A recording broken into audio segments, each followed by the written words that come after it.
Hey guys, and welcome back to Your One Room Schoolhouse. If you are new here, my name is Mary Barfield, and I'm a homeschooling mom to a first grader and a third grader. And today's video is part 2 of my first ever Q&A video series that I am doing.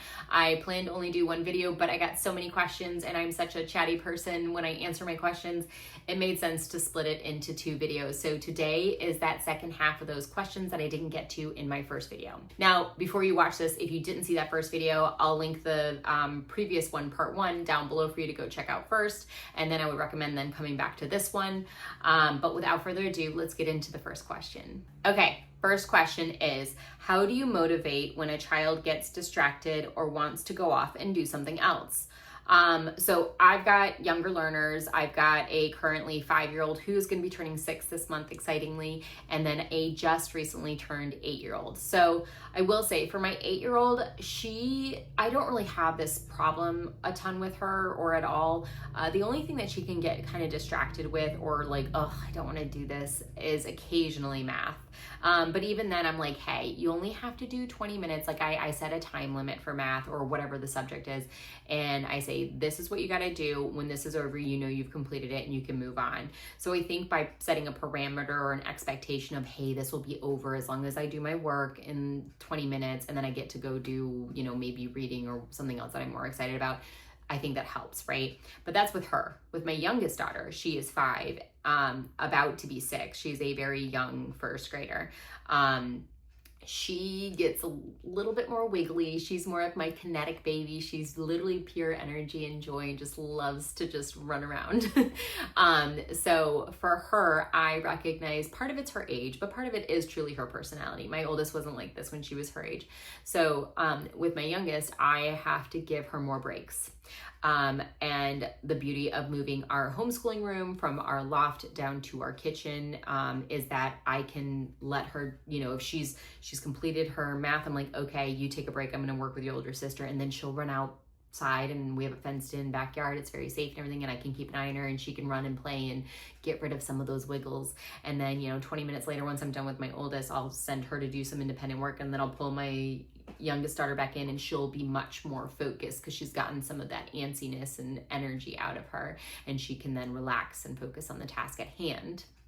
Also, keeping lessons short is such a huge, has been such a huge change for us. So before I'd be like, okay, we're gonna power through and we're gonna get this done, and it's gonna be like a 40-minute lesson. If I can keep lessons under 20 minutes, that helps tremendously. That's a very Charlotte Mason style way of approaching schedules. And since we've made that change, that has been a big improvement for attention spans. Okay, next question. And by the way, I have my questions down here. I combined all my questions from Instagram and from YouTube on a document on my computer. Also, if you're not following me on Instagram, you should. That's where you're gonna see more of the day-to-day, the behind-the-scenes stuff of my life, homeschooling and other. It's Your One Room Schoolhouse. Here's the handle. I'll leave it here if you want to go check that out, but you should definitely follow me over there. So next question. When do you do your own work? Either household chores, errands, or YouTube? So I will say that when I first started homeschooling, I was like, okay, this is gonna be great. It's like working from home. I'll be able to do laundry in between lessons, and I'll be able to do this and that. No way, Jose, I cannot do that. When we're doing school, we're doing school. We are focusing on school. So mornings are for school. And sometimes we have to go a little bit after lunch for maybe history. But what I found is that, so what we do is we generally take 2 breaks. We take a quick snack break in the morning after we've done our core subjects, so math and language arts. Once those are complete, I'm like, okay, girls, it's generally time for a morning snack. And the girls are like, can we, we're getting hangry. So that's maybe a 10-minute break though. So during that time when the girls are getting their own snacks, because we kind of have a approved list of snacks, you can just go get them on your own.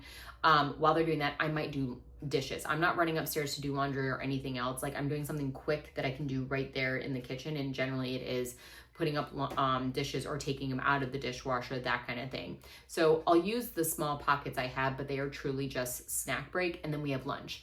But lunch break, if we do still have a little bit school left to do, like history is generally what we still have to do afterwards, I still give us a pretty lengthy break. It's about an hour-and-a-half break for lunch.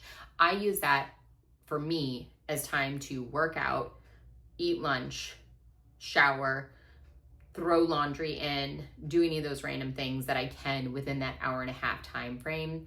And then I'm like, okay, guys, let's go do history, or if it's a piano lesson or something random like that. And then after they're done with their lessons, the rest of the afternoon, they have free play. They can do whatever they want.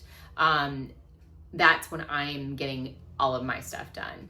That's when I am vacuuming. Well, I leave vacuuming for the weekends if I can, but we have 2 dogs, so generally I have to do it more than once a week.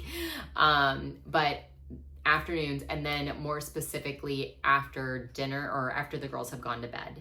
So after they're asleep, but the problem is lately I've just been so tired with my autoimmune disease flaring up. I'm having a hard time keeping up with, or keeping my eyes open after 8 when the girls go to sleep. So generally that's been a time that I can use, but lately it hasn't. So I'm hoping that as I get my health back under control, I'll be able to utilize the time after they go to sleep better. Also, something to note with that, it's not just the times that I have, it's systems that I put in place. I probably am gonna do a whole video on this actually about managing outside tasks that are not homeschool, because homeschooling is a job in itself. People don't realize it's like, okay, well, when do we have time to do other things? I probably need to do a whole video on this. If you guys want to see that, let me know down in the comments. But one thing I was thinking about right off the top of my head is that I do laundry either once every day or every 2 days. And I know that seems like a lot, but before I implemented that system, I was doing 6 or 7 loads on Sunday, and I swear all I was doing was laundry all day, and that made me miserable and not look forward to Sundays. I much prefer having 1 load that I throw in right when I wake up, before the girls even get up. I throw it into the wash. We get downstairs, we go about our day, and then around lunchtime, I run upstairs and I say, okay, throw the laundry from the wash to the dryer, and then it's drying while we're doing history and eating lunch and doing all our other stuff. And then once that's all done, the next thing I do after lessons are done, I go upstairs, I take it out of the dryer, fold it, and I either put it away right then or I put it away after dinner or after the girls have gone to bed. And that is just so much more attainable for me than looking at a monstrous pile of laundry every day on Sunday. And again, like I said, we don't always have enough laundry to do a load together, like as a family of 4 every day. So if it's not a day where we have enough laundry accumulated, I might have towels accumulated enough where I can throw them in, or it might be a day that it makes sense for me. It's time to do the weekly sheets or something like that, if that makes sense. So it might seem like a lot, and I know this doesn't work for everybody, and I first was like, I'm not doing that, but also I was just so sick of doing laundry on Sunday that I was like, I gotta try something, and that worked for me. So I think also putting specific systems in place for your household and having kind of a rhythm or a schedule for that would help a lot too. Okay, next question. How and when did you teach or insist on holding a pencil the correct way? So I actually didn't put a lot of focus on this with my daughters when they first started doing penmanship, which was handwriting was pre-K for my youngest. My oldest really learned how to hold a pencil when she went to charter school for kindergarten, because we didn't start homeschooling her until 1st grade. So I probably shouldn't use her as an example because she was holding a pencil fine when she came home from kindergarten. But my youngest, when she would write, I would say, hey, this is the grip. I would show her, I would fix her grip. And I would it was gentle reminders as she was writing. Her biggest thing wasn't the grip, it was that she would hold it like halfway up the pencil. And so she'd be like, have zero control over the tip. And I'm like, hey, just a reminder, let's bring that down to the tip. The closer to the tip, the better your control is gonna be and the nicer your, handwriting is gonna be. And that's it. It was just gentle reminders. So, I mean, nothing fancy. All right, next question. Do you meal prep or cook every night? Any favorite recipes either for prepping or for a quick but healthy dinner? So I go through phases of meal prepping. There's months where I will meal prep every Sunday, and it is such an amazing thing for me during the week because I don't have to worry about it. But then I kind of fall out of it for a little bit, and I kind of rely on only meal planning. But regardless, I always at least meal plan dinners for the week.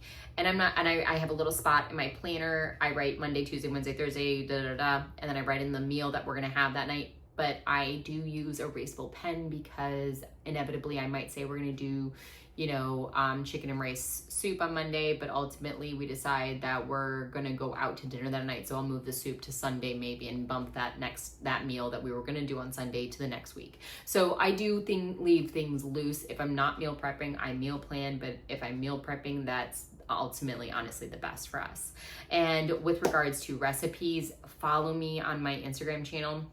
because I actually link a lot of the recipes that I do love, or also follow me on my Pinterest board because it is literally all recipes. A lot of them are gluten-free and dairy-free, you'll find, because of my Hashimoto's thyroiditis. So if that is something you're interested, I have a lot of good recipes on there as well. But I also share, you know, live what I'm cooking and stuff like that if you want to go check that out on my Instagram. And I have highlights, which I need to start updating again now that I'm back live on Instagram. I took a 6-month break from Instagram and it was really great, but I need to start adding recipes back to it that I've been doing. So check out my highlights. I've got some old ones from last year and I'll start adding to a 2025 highlights for food. Okay, next, do you take advantage of any teacher discounts as a homeschool teacher? If so, where are places where you can get a teacher discount without having an official teacher school ID? I honestly just signed up for the Target one because I wasn't able to have an official homeschool in North Carolina until my second grader was 7. And so I didn't get in if we were flying under the radar until last year. So I didn't really look into a lot of that stuff yet. I just got the Target discount approved. I don't know of many others. My local thrift store does give me a discount because I'm a homeschool teacher, which is kind of nice, but I haven't really used it anywhere else. So if y'all have got some good ones, leave them down in the comments for her who asked, you know, the question. I want to be able to give her some good ideas, but I didn't really have an official ID. I was going to say this is something I can offer. Homeschool Planet provides a free school ID that you can print off. I'll link it down below for you guys. I don't use Homeschool Planet Planner like online. I just know that they do the free ID, so I utilize that, and it came out really good, and it looks really official. I even laminated it. I used it, like I said, at my thrift store, and they loved it. They thought it was great.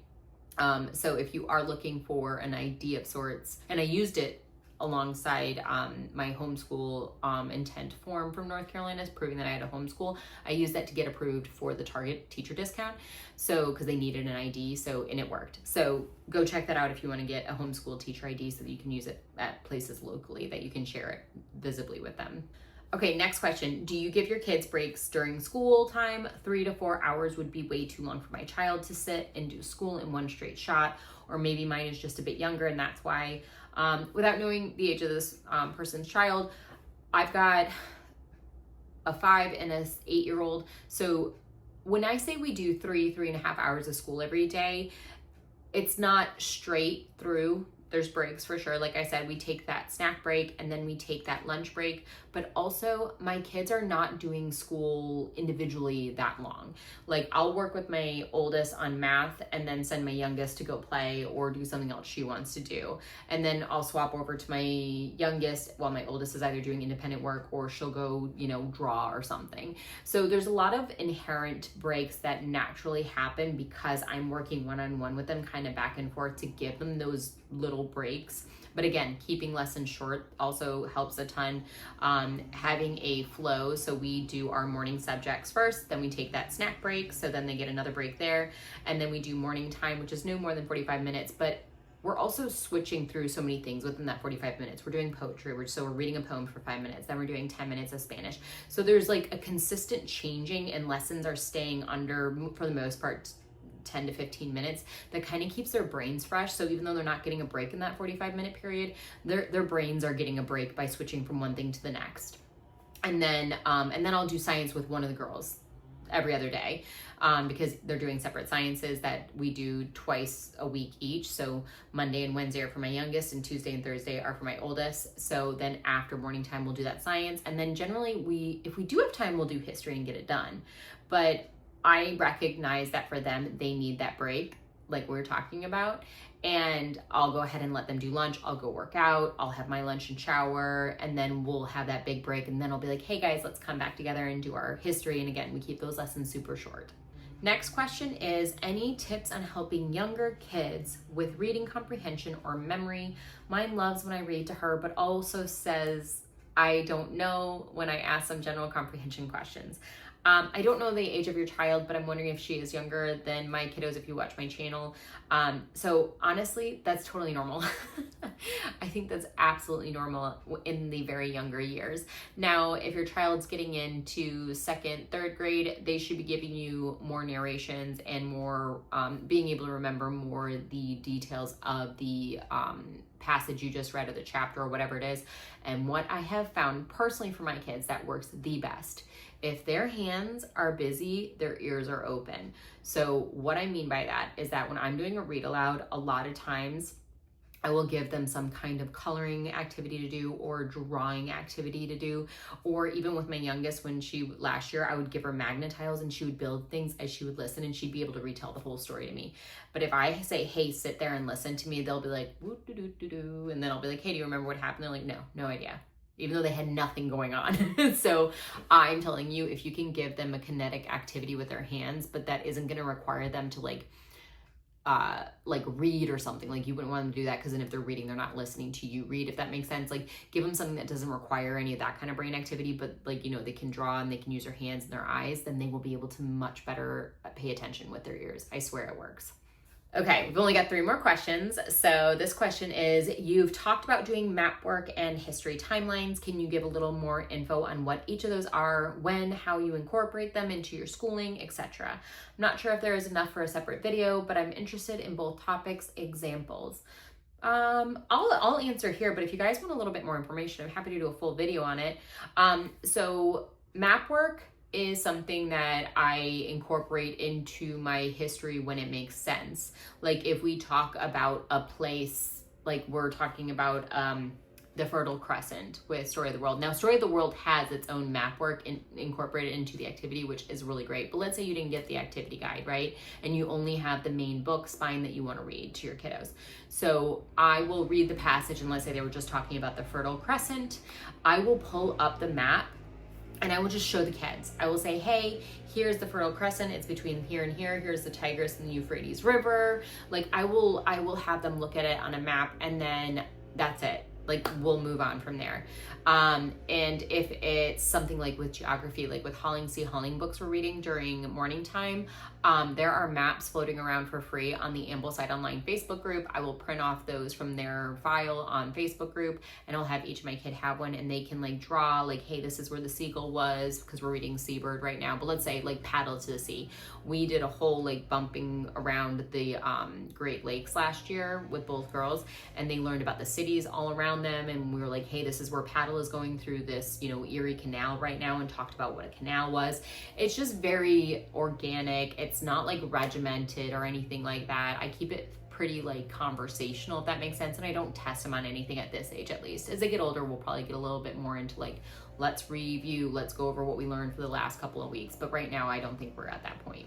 And then as for history timelines, at the end of the week on Friday, I pull out all of our timelines for history and I say, hey, is there anybody you learned about this week or any event that you learned about this week that you want to put into your timeline notebook? If they say nope, and I'm like, oh, we learned about Benjamin Franklin, like they really should put him in the timeline, I might suggest it. I know a lot of Charlotte Mason moms would say, don't do that. It should only be what they want to put in there that they remember. But I know sometimes my kids can be distracted while I'm asking them. So I'll ask them, hey, what about Benjamin Franklin? They're like, oh my gosh, yeah, let's put Benjamin Franklin in there. And I'm like, okay, great. And then we look up whatever it is that they want to put about him. Is it when he was born? Is it when he invented did electricity? Was it when he ran away from his brother's print shop? Whatever they remember from him, I will put into the timeline for them, because I just want them to have a chronological events. And I will write it in for my youngest daughter. My oldest daughter writes it in herself. And sometimes we'll even find a picture of the person online. I'll print it out on paper and we'll cut it out and we'll glue it into the timeline history. Now, sometimes though, my kids halfway through the week will be like, this is a really cool thing. Can we put this in my timeline? I'm like, great, let's do it. And then I don't do it on Friday, right? I'm a catch-all on Friday. I'm just like, hey, reminder, we have our timeline notebooks. Do you guys want to put anything in there? And then they're like, oh, okay, yeah, or no. And then sometimes I have been like, hey, what about this person? I'm like, I don't want to put them in there. I'm like, okay, fine, we'll move on. So it's a very loose approach to it. It's a very Charlotte Mason way approach to it. Now, if we do use Bookshark history starting next year, they have their own timeline stickers and figures that they put in and they recommend to do when they do that. And I'm kind of like, I kind of love that. even though I do like the kind of more looser way of doing it, I feel like we're probably missing a few things. So I like having the timeline stickers, and I'm looking forward to using those with Bookshark next year. Okay, next question is, what is the best math and reading curriculum for students who struggle? So I know that struggling can be subjective to each child, right? So I don't know if you mean somebody who has like learning disabilities or somebody who's just like not into it. I'm not sure in what way you mean struggling is. So my recommendations are, please take them with a grain of salt, right? But I will say with math, of all the math curriculums I've used and then also researched, I think Math with Confidence is seriously the best. It's kinetic, it's visual, there's an auditory component because you're working back and forth with the child. It is much more parent intensive, but oftentimes if you have a struggling child, you need to be more parent intensive with them to help them. So I hands down would recommend Math with Confidence to anybody with a struggling learner, no matter what the struggle is. Now, if that does not work, I would also recommend Right Start Math. However, I have personally not used it. However, Kate Snow, before she created her curriculum, would always recommend Right Start Math to all of her, people that she would talk to on her blog and all that stuff. And then also my neighbor has been using it. And so I'm very well acquainted with like how the instructor guide is, how it works, the manipulatives, everything. I think it's a really solid program. However, it is much more expensive than Math with Confidence. It also has its own manipulatives, which I've heard can be a little bit cumbersome. So take that with a grain of salt. Again, it's parent intensive, but I think any program that is working to help a struggling learner will be a little bit more parent intensive. When it comes to reading, I would without a doubt recommend All About Reading. If you have a child that is truly struggling, All About Reading I think is the gold standard. You hear people talk about it for a reason. It is the Orton-Gillingham approach, and it was developed for kids with dyslexia, but a lot of kids that don't have dyslexia have also found it very beneficial to teach them to read. I also think that it cannot work for your kid if they're not struggling. So if you have a kiddo that takes to reading really quickly, it might be overkill. So just keep that in mind. I personally have never used All About Reading. I have used All About Spelling, which basically is the other side of the same coin with phonics, and it's the same way. They approach in the same way. The only difference is that All About Reading has readers, whereas All About Spelling doesn't. And then again, I'm very intimate with the program All About Reading because my neighbor has it, and she's let me look through it, and I've like tried it out and like looked at things. So I can, even though I have not used it, I can confidently recommend All About Reading for certain. Okay, last question. Whew, we made it through, y'all. And I think I might get this done in under 30 minutes. Cross your fingers. How do you YouTube financially? New homeschool mom, and your content is so valuable. Thank you. And I actually reached back out to her because I was like, hey, what do you mean by like financially? Like, how do I manage it? Like, how do I do YouTube, or do I make money financially from YouTube? And she meant from like the business side, like, do I make money? And I do make money from YouTube. It is not as much as y'all think it is though. I think people think, oh, if you have over 5,000 followers, you must be making so much money. No. But it's not nothing, right? Like, it definitely is nice to have a little bit of extra income coming in. But it's pretty minimal. I will say from a privacy perspective, I'm not sure if I'm comfortable putting out how much it is. But this is what I will say. I think that honestly, this could be a whole other video, like talking about how I developed my YouTube channel, how I grew, the more financial business side of it. If you guys want me to, leave it down below in a comment if you guys want to see a video on this subject. But the thing I would say is that if you want to join, or if you want to create a YouTube channel, you have to enjoy the topic you're talking about. Now, this mom, I know she asked me, she is interested in providing a channel for, I think, more secular moms is what she said, secular homeschoolers, because there's not as many on the platform, and be able to provide that additional outlet for information. I think that's wonderful. If any one of you came to me and said, I want to start a YouTube channel, I am going to be your biggest cheerleader, because I think we need more content on YouTube, and not all the same, right? Like, we don't want to all be doing the same thing. Like, I think it's fun to see different people doing different types, whether it's religious, secular, if it's open and go, if it's Charlotte Mason, if it's classical. I think the more the merrier, because there are so many more people homeschooling nowadays, getting on this platform and being able to provide more information and catering to all the very different families that are homeschooling. There's going to be somebody that wants to hear about your homeschool. So my advice, I would say, I'm not sure if this is what she really asked for, but my advice would be, don't be shy, get on here and tell people what you got to say, because I guarantee you'll help somebody out there that is a homeschooling mama. So, financially, I wouldn't go into it wanting to make a lot of money. That's why I said you've got to be very passionate about the topic that you want to talk about. And not be upset that you don't make any money, because you won't make money until you have 1,000 subscribers and 4,000 watched hours, which is actually a lot to get. And then you have to maintain that to even start making money. So it's definitely got to be a passion of your, the topic that you're talking about has to be a passion, or you will get burned out and not want to do it. This is my creative outlet. This is my hobby. This is my happy place. When I started making a little money doing it, that also really kind of like, obviously cherry on top. But could you make this into a career? I think that it depends on what you define as career, how much money is an income to you every year. If you're trying to make $50,000 a year, I think that you need to be prepared to wait a long time and get into like 50,000 subscriber arena. Like, I'm telling you, I don't make a good amount of money doing this. This is truly just for fun. My dogs are getting wild back there. I don't know if you can see them playing, but it's just I just want to be realistic with y'all. I don't want to like gatekeep anything. And just let you know, like, this isn't, if you're going to do it, you're not in it for the money. Let's just say that. And I think a lot of other YouTubers like myself will say the exact same thing. So with that, I'm going to close out this video. Thank you so much to everybody who asked questions. I got some really good ones from you guys, so much so I had to make 2 videos out of it. So I appreciate you guys following along with me, and I hope that this was helpful to you guys. I hope that all my videos are helpful. That's why I do YouTube. Beyond the fact that I just have fun with it. I love video taping. I love the editing process, creating the thumbnails. It's my hobby. It's fun. But I also love helping you guys. So it really does warm my heart when I do get comments from you guys that my videos have been informative, have been supportive, and have been helpful to you as you're navigating your own homeschool journey. So thank you so much. I love hearing that. So definitely share that with me if that's something that's on your heart. So with that, my dogs are getting wild, so I better close out this video. If you guys like this video, give it a thumbs up. If you are new to my channel, hit the subscribe button, and I'll see you guys in the next one. Bye, y'all.